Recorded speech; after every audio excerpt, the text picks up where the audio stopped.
প্যাকেটের পরোটা কিনে তো আমার অবস্থাই খারাপ। আসসালামু আলাইকুম, সবাই কেমন আছেন? আলহামদুলিল্লাহ আমি ভালো আছি। এত বৃষ্টি, তাই বৃষ্টির ভিতরে চিন্তা করলাম খিচুড়ি রান্না করি, কিন্তু খিচুড়ির সাথে মাংস হইলে একটু ভালো হইতো। যাই হোক, ওখানে খিচুড়ির সাথে ছিল ডিম ভাজা, মরিচ আর রসুনের আচার। যে আচারটা আপনারা আগেও দেখছেন বানানো, ওইটাই এখন এরকম অবস্থা হয়েছে। শুরুতে যা বলতেছিলাম, প্যাকেটের পরোটা কিনা অবস্থা খারাপ।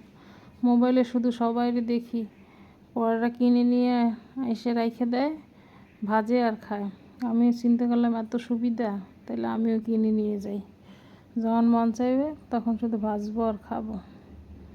আইনে তো অবস্থা পুরোই খারাপ। আনার পরে ভাজার জন্য যখন বের করছি তখন তো পুরাই কী অবস্থা, একটার সাথে আর একটা লেগে আছে, এত উঠানোই যাচ্ছে না।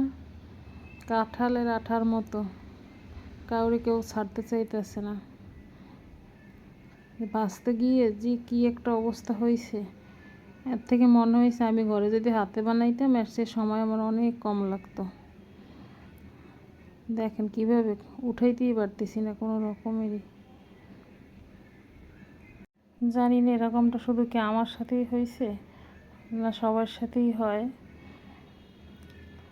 তারপরও একটু সামান্য ঘি দিয়ে দিলাম, উঠে যখন নিয়ে আসছি খেতে তো হবেই, ভাজার চেষ্টা করতেছি। যাই হোক,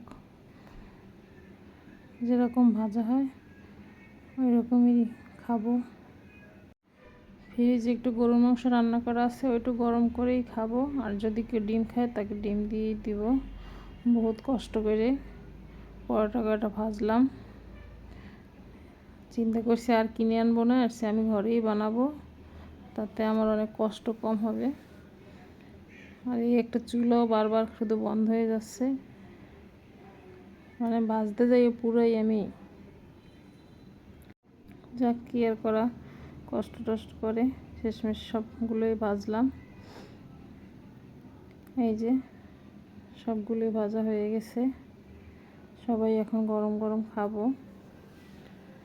এই জন্য খাবার আগেই ভাজছি, যদিও খাইতে খারাপ ছিল না, একটু মিষ্টি মিষ্টি ভালোই লাগতেছিল খাইতে। ভাজার পর কিন্তু অনেক সুন্দর লাগছে, কিন্তু ভাজার আগে আমার যে এত দিয়েছে তা বোঝাই যাচ্ছে না।